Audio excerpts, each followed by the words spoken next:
Bom dia, amores!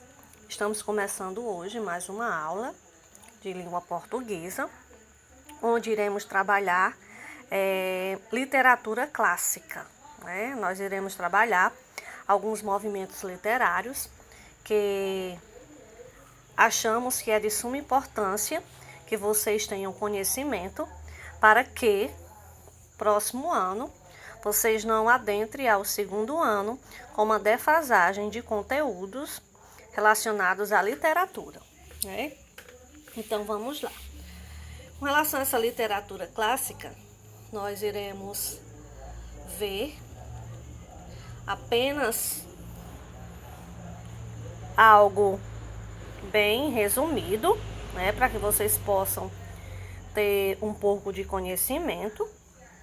E no decorrer das próximas 3 semanas, vocês irão adentrar, né,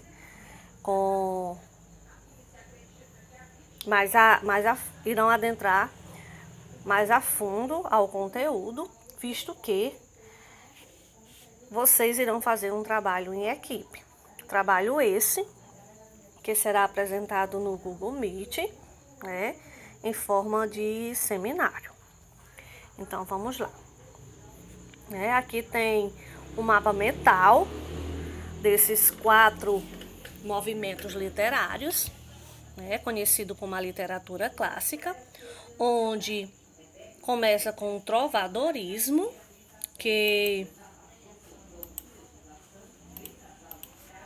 foi o primeiro movimento artístico que se deu na poesia europeia, sobretudo a partir dos séculos 11 e 12. O mesmo é composto por cantigas líricas e sátíricas, escritas pelos trovadores, que dão nome ao movimento. Era um híbrido entre a linguagem poética e a música. Quando os trovadores estavam expondo as suas cantigas, eles faziam isso com auxílio de instrumentos musicais. É isso. No tempo do trovadorismo, a questão das características era no período do feudalismo, onde o trabalho servil, nesse caso os camponeses eram servos dos senhores feudais,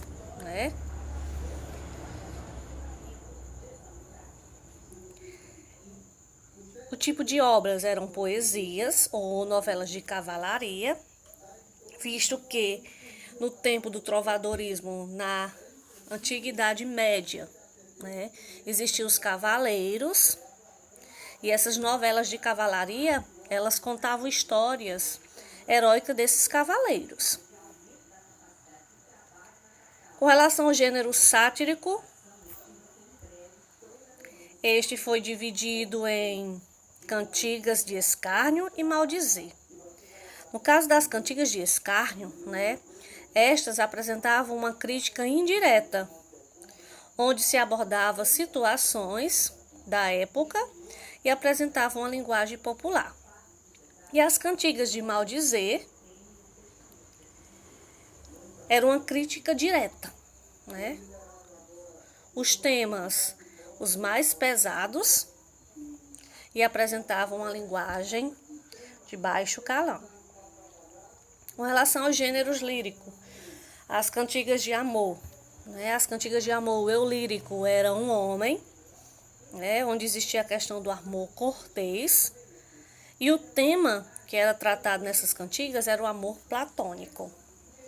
E nas cantigas de amigo, o eu lírico era uma mulher, esta lamentava a falta do amado, e ela fazia refrão, dando foco em elementos da natureza.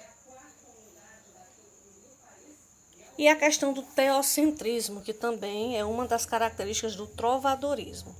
O teocentrismo era aquele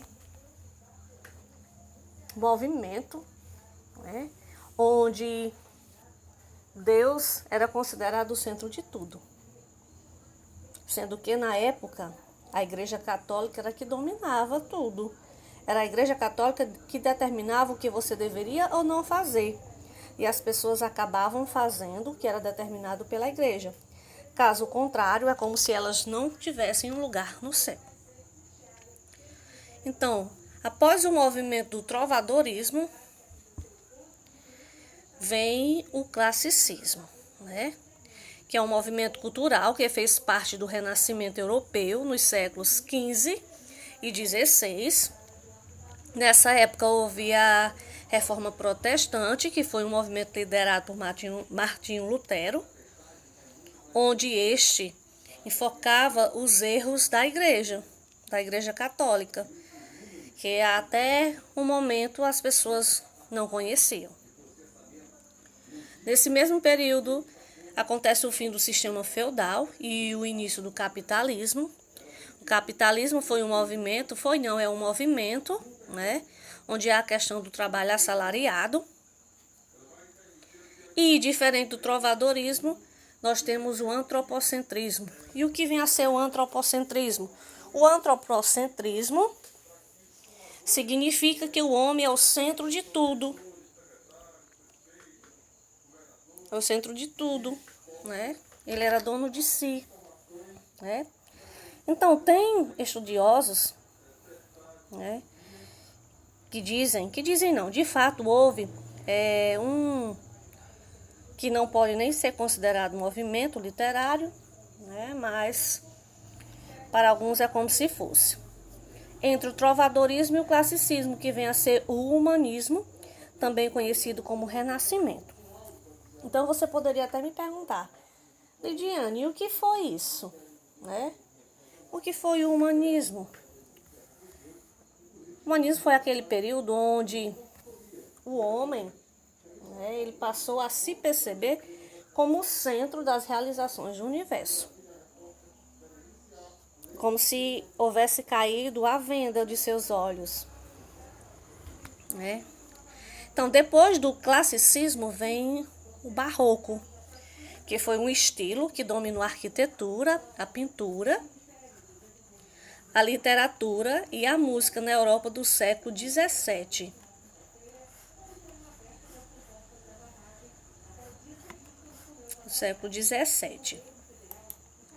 No Brasil, ele foi introduzido pelos jesuítas, que aqui chegaram com o propósito de catequizar os índios,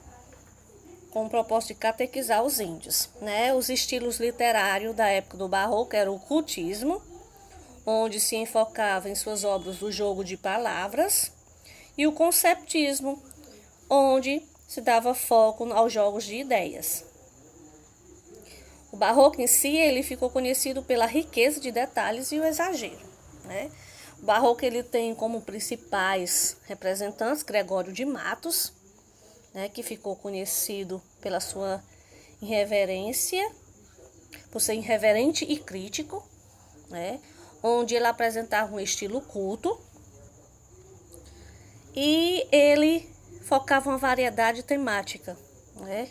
Nas suas obras apresentava a lírica amorosa e nas sátíricas, né, ele fazia uma crítica à sociedade de sua época, onde se tinha uma linguagem obscena. E Padre Antônio Vieira, que foi o autor de sermões, né? Ele trabalhava com temas políticos ou sociais, onde este defende os fundamentos dos cristãos, né? Padre Antônio, ele apresentava um estilo conceptista. E dentro das características do barroco tem a questão do rebuscamento, né, que é o exagero de figuras de linguagem, nesse caso o excesso no uso de figuras de linguagem, por isso que o barroco ficou conhecido pelo exagero. O pessimismo, o contraste, né, e o dualismo, onde as pessoas muitas vezes estavam divididas entre a carne e o espírito, né, o carnal e o espiritual. Então, depois do barroco surge o arcadismo, né, que foi um movimento que surgiu na Europa no século XVIII.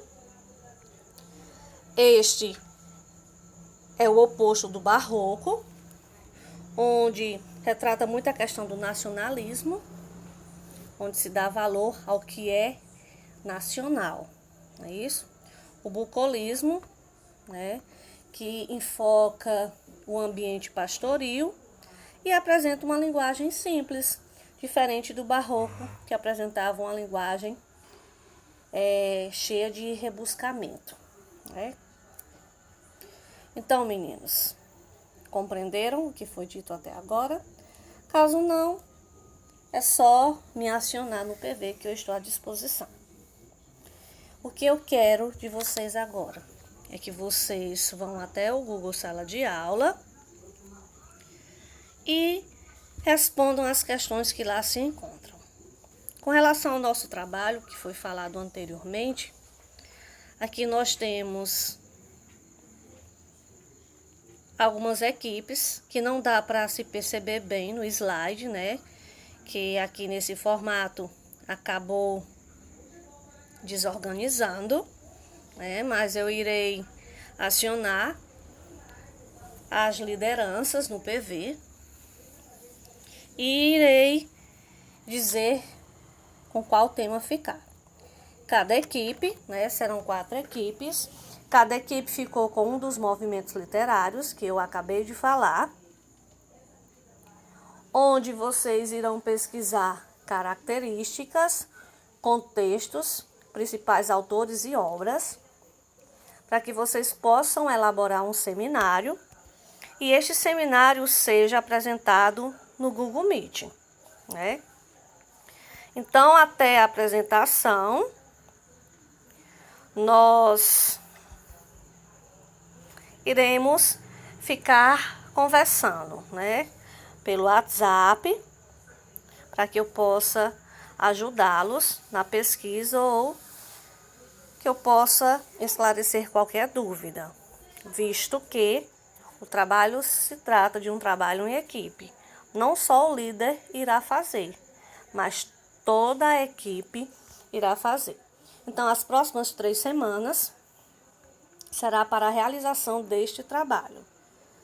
Semana próxima, né, eu irei monitorar para ver como é que anda as pesquisas, né, e dizer que equipe irá apresentar nas próximas datas. Nesse caso, dia 9